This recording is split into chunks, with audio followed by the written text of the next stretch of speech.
I am a puppeteer.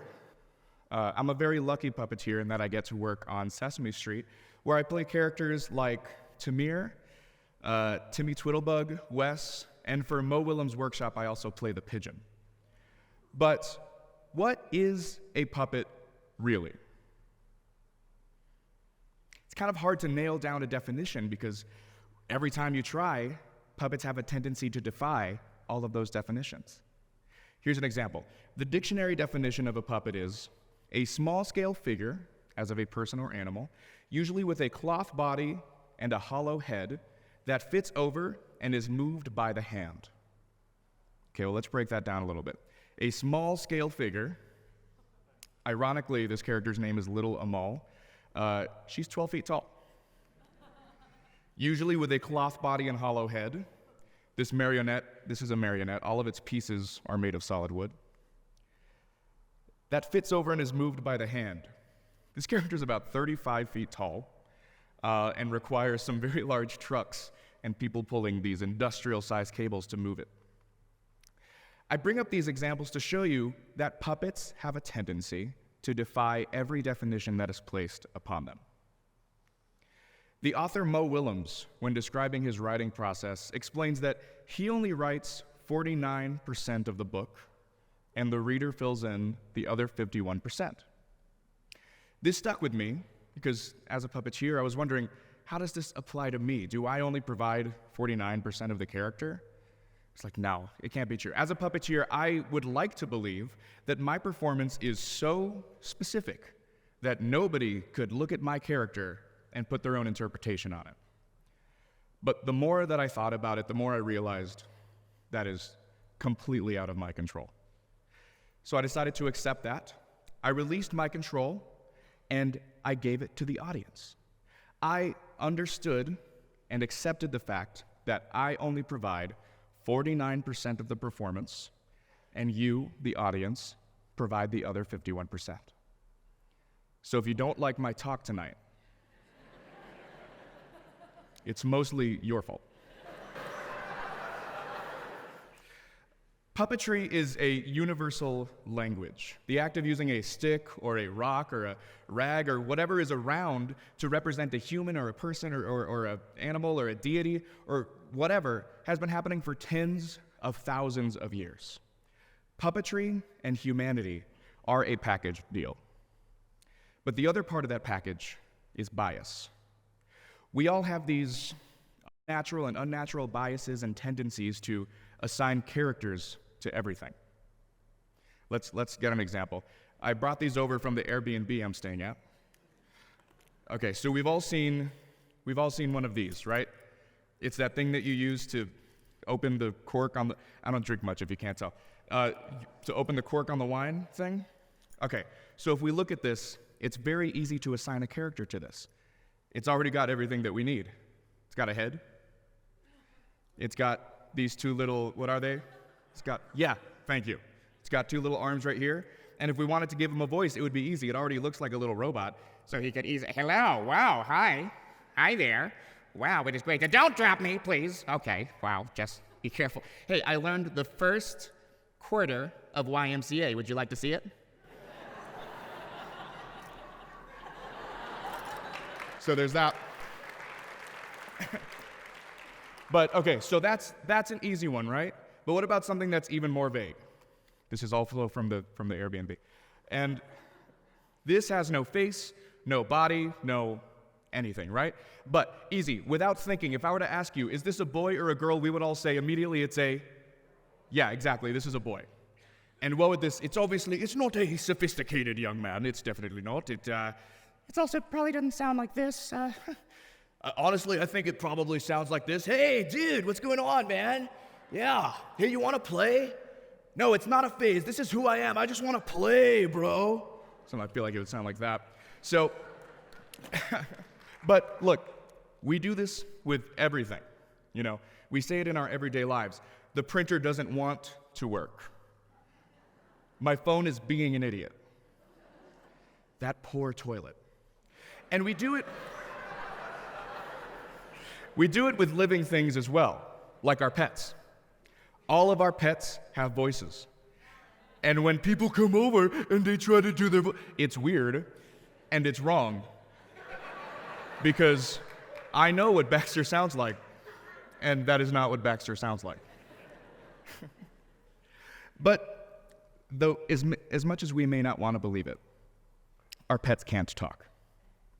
This may make some of you uncomfortable, but our pets only provide 49% of their character. We cast the rest onto them through our own experiences and preferences, just like in puppetry. But these puppets don't have hollow heads. So let's ask the question again. What is a puppet? I came up with my own definition, and I'll leave it up to you to figure out how to make it incorrect. But my definition of a puppet is a rough sketch of a soul. I will add another layer to that and say that a good puppet is a rough sketch of your soul. It's important to remember here, of course, that the word good is subjective. So a puppet that is good to one person may not be good to another person. Puppeteers and puppet builders are artists. But it's a bit unique as an art form in that it requires a willingness to suspend your disbelief. What do I mean by that? I mean, when you look at Kermit, you see that he's just a piece of cloth with a ping pong ball cut in half and a couple of markings on the eyes to make the pupils. But we don't care. We're fine with just playing pretend for the moment. It takes us back to a time when we used to play pretend. A time when we were innocent. We would grab our toys, remember, and we would create these incredible worlds. And when we were playing in these worlds, we really, truly believed in these worlds. We lose some of this as adults, but you'd be surprised. 9 out of 10 times, when I have a character on my hand and the character starts talking, all of the people's eyes go directly to the character. Because it takes us back to a time when it was okay to play pretend and to believe. It takes us back to that place of innocence. And innocence is pure. Innocence builds trust, and innocence forces us to let our guard down. We love children because they are innocent. We love our pets because they're innocent. And we love good puppets because they're innocent. A good puppet reflects back to us our thoughts and desires, many of which we didn't even know that we had in the first place. There is a beautiful quote that I read that says, "We see in art what we have in ourselves, but we don't see in ourselves what we see in art." Hi there. Do you mind if I, it's a lot of people. Do you mind if I tell a little story here? No, not at all. Go ahead. Thank you. Well, I don't cry very often. Actually, I don't cry at all because I'm fake, but when I look around this room, I can't help but get a little bit emotional. You know, just looking at all of your wonderful, smiling faces. All of you are the reason that I am here because you believe in me. And that is such a special feeling. And I wish I could just throw it at you and help you to feel that. Because every one of you deserves to feel that way too. But sometimes we get in our own way.